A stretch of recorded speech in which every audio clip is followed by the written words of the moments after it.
de la sociologie en répondant à 3 questions. La première, quels sont les précurseurs de la sociologie? La deuxième question, qu'est-ce que la sociologie? Et la troisième question, quelles sont les méthodes et les outils d'enquête utilisés par la sociologie? La première question, quels sont les précurseurs de la sociologie? Nous pouvons en citer 4 précurseurs qui sont vraiment fondamentaux pour comprendre ce qu'est la sociologie.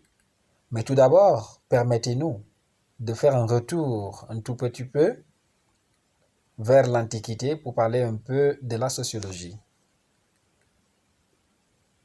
Il faut faire une distinction entre ce qu'on appelle penseurs sociaux et sociologues. Des penseurs sociaux, ça a existé depuis que l'humanité a existé. Les Socrates, les Platon, les Aristote, on pourrait les considérer comme des penseurs sociaux. C'est des philosophes, mais ils ont abordé des thèmes qui sont aujourd'hui des thèmes que la sociologie questionne et essaye de trouver des explications rationnelles, scientifiques, palpables sur le terrain et vérifiables de manière empirique.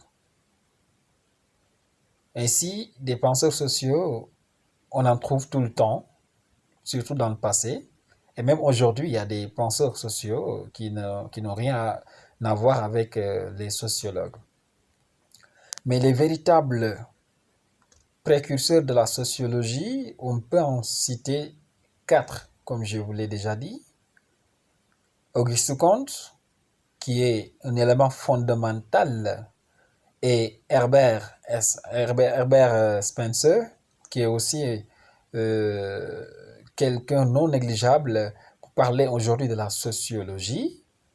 Nous pouvons aussi parler de Montesquieu, qui est vraiment important pour comprendre ce qu'est la sociologie aujourd'hui.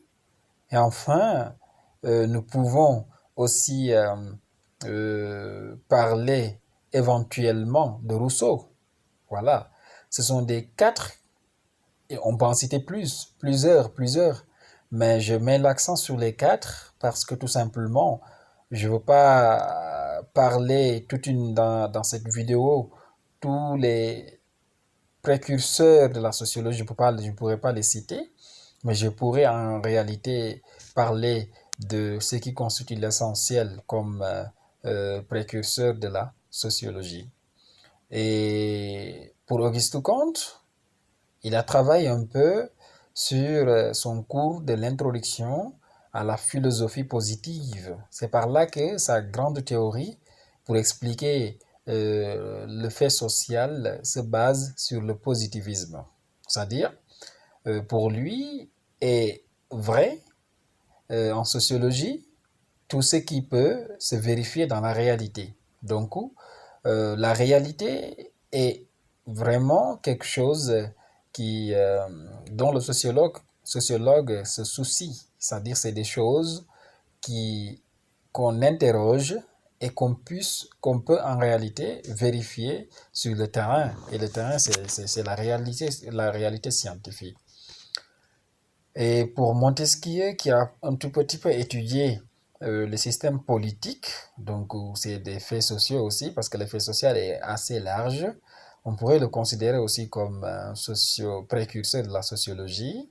C'est Herbert Spencer aussi dans la même logique et Rousseau avec le contrat social. Parce que ce sont des gens qui se sont posés des questions sur la société, comment elle est née, et essayer de théoriser pour expliquer la naissance de la sociologie. C'est pareil aussi pour euh, Hobbes, Thomas Hobbes, oui, lui aussi il a interrogé la société, donc il s'est posé la question comment la société est née, et pour lui c'est la guerre de tous contre tous, donc le loup contre l'homme est un loup contre l'homme est un loup pour l'homme, voilà, donc ce qui constitue la guerre de tous contre tous. Donc, ce sont ces 4-là qu'on peut considérer comme des précurseurs de la sociologie, et Auguste Comte lui-même qui est un secrétaire de Saint-Simon aussi. On lui attribue le terme de la sociologie, Auguste Comte. Il aurait inventé le terme de la sociologie pour désigner étymologiquement du grec socios, logos, c'est-à-dire un discours scientifique sur la société, un discours qui permet de comprendre le fonctionnement de la société, les mutations sociales et tout ça. Et voilà la première réponse, donc par rapport au précurseur. Maintenant, on pourrait parler, si vous voulez, de ce qu'est la sociologie. Donc, pour parler de ça, forcément, on va parler des sociologues.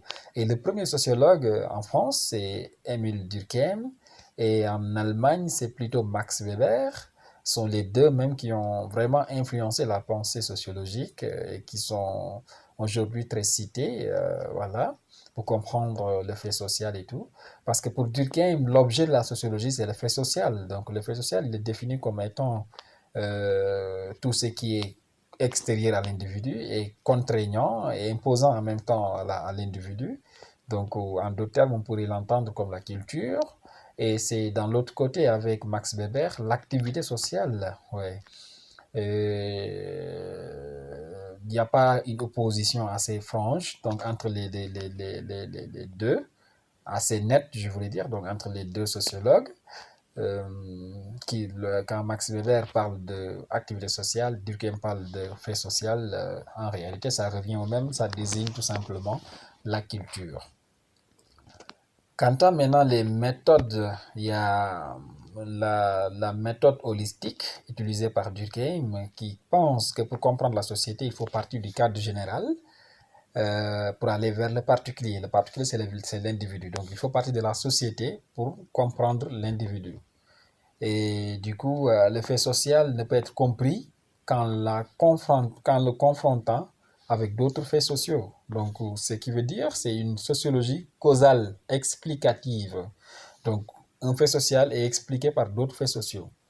Et quand il s'agit maintenant de Max Weber, qui prône plutôt la méthodologie individualiste, donc lui, il est dans la logique de comprendre la société mais en passant par l'individu. Pour lui, l'individu prime sur la société. Donc c'est par l'individu qui donne du sens à son action qui nous permet de comprendre ce qu'est la société en réalité. Et du coup, il a une sociologie compréhensive. Sa sociologie est une sociologie qui met l'accent sur le sens de l'acte, le sens de l'action.